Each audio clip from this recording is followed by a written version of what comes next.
Aujourd'hui, on va s'intéresser de près à l'un des habitants les plus connus et les plus étudiés de notre corps, le Lactobacillus acidophilus. C'est une de ces fameuses bonnes bactéries qu'on héberge tous et qui joue un rôle bien plus important qu'on pourrait le penser pour notre équilibre général. L'idée est assez fascinante, non? De se dire que notre corps n'est pas juste nous, mais plutôt un immense écosystème avec des milliards de micro-organismes qui travaillent en permanence pour notre bien-être. Eh bien, c'est exactement le rôle de celui qu'on va découvrir ensemble. Allez, rentrons dans le vif du sujet. Pour bien saisir toute son importance, la première étape, c'est de comprendre qui est vraiment cet allié microscopique, le Lactobacillus acidophilus. Alors qu'est-ce que ça veut dire concrètement? En gros, son super pouvoir, c'est de manger les sucres et de les transformer en acide lactique. Ça peut paraître un détail, mais en fait c'est énorme. En faisant ça, elle rend le milieu de vie très inconfortable pour les mauvaises bactéries, les pathogènes qui du coup ont bien plus de mal à s'installer. Et d'ailleurs, son nom nous donne un super indice.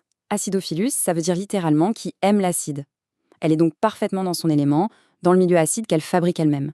C'est un peu comme si elle construisait sa propre forteresse, où elle se sent bien, mais qui devient hostile pour les indésirables. Et attention, cet intérêt pour elle ne date pas d'hier.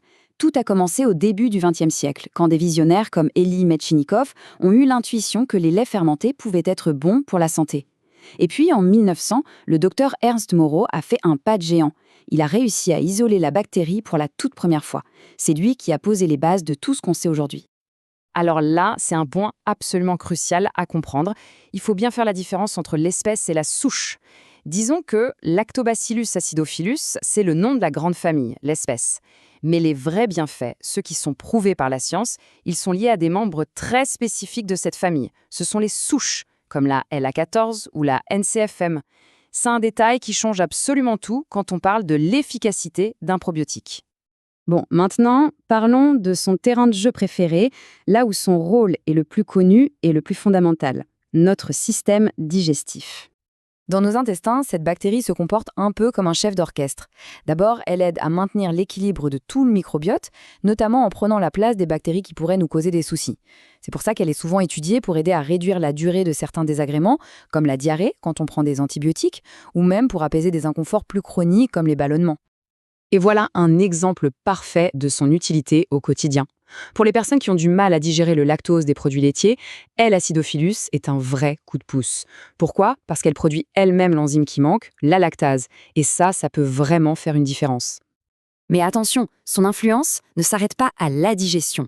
Et c'est là que ça devient encore plus passionnant. On va voir comment cet allié agit bien au-delà de l'intestin, en particulier sur notre système immunitaire.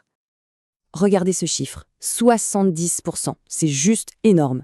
Ça veut dire que notre intestin, c'est en quelque sorte le quartier général de notre armée intérieure, notre système immunitaire. Du coup, ça paraît logique. Si le microbiote intestinal est en pleine forme, c'est toute notre première ligne de défense qui est renforcée. Le mécanisme est indirect, mais il est super efficace. En fait, en renforçant l'intégrité de la paroi de l'intestin, un peu comme si elle réparait les briques d'un mur, cette bactérie empêche des éléments indésirables de passer dans notre circulation sanguine. Et ça permet à notre système immunitaire de se concentrer sur les vraies menaces sans être surchargé. Et ce n'est pas tout. Chez la femme, L-acidophilus est aussi un pilier essentiel de l'équilibre intime. Sa fameuse production d'acide lactique permet de maintenir un pH bien acide, et ça, c'est une protection naturelle ultra efficace contre le développement de levures ou de bactéries qui peuvent causer des déséquilibres. D'accord, c'est bien beau tout ça, mais alors, où est-ce qu'on le trouve, ce précieux allié, dans notre quotidien? C'est ce qu'on va voir tout de suite en se penchant sur les sources pratiques. On le trouve naturellement dans pas mal d'aliments fermentés. Mais attention, il y a un mot-clé à retenir: vivant. La pasteurisation, c'est un processus de chauffage qui tue ces micro-organismes. Donc, pour en tirer un vrai bénéfice, il faut absolument choisir des versions non pasteurisées, crues, comme une bonne choucroute crue par exemple. C'est une nuance super importante. Les aliments fermentés, c'est génial pour apporter de la diversité à notre microbiote. Les compléments, eux, c'est différent. Ils permettent un apport très ciblé, avec une dose précise d'une souche bien particulière dont les effets ont été étudiés. En fait, les deux approches ne s'opposent pas, elles se complètent.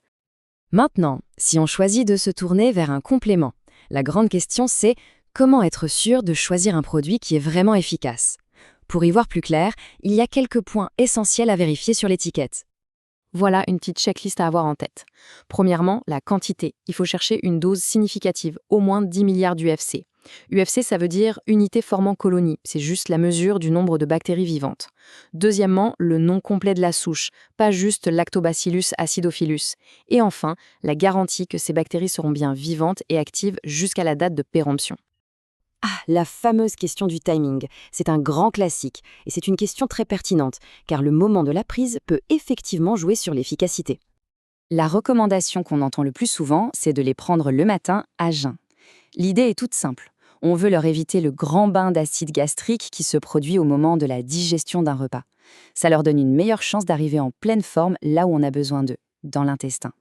On termine donc avec cette idée en tête. Savoir que tout cet écosystème incroyable existe à l'intérieur de nous, ça nous amène forcément à une question. Qu'est-ce qu'on fait au quotidien pour le soutenir? Parce qu'au final, prendre soin de ces alliés microscopiques, c'est tout simplement prendre soin de notre équilibre global. Merci d'avoir suivi ce décryptage.